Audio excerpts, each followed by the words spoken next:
পেট ভরে না। গোপালের কি বুদ্ধি! ও মন্ত্রী মশাই, এই গোপাল তো প্রথম দানেই বাজিমাত করে দিল। হ্যাঁ, প্রথমটা তো সহজ ছিল। ঠিক আছে, এতই যদি বুদ্ধিমান হও তাহলে আরেকটা পরীক্ষা দাও। হ্যাঁ মন্ত্রী, বলো।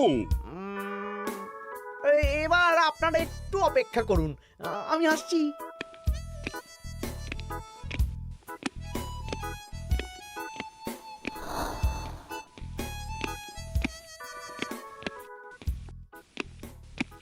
এই তো মন্ত্রী এসে গেছে, আবার হাতে একটা খাঁচা।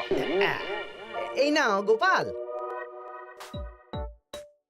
এই খাঁচায় একটি অদৃশ্য মুরগি আছে।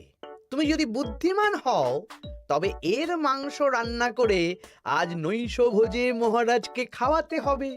যদি না পারো দায়িত্বের দও পাবে না।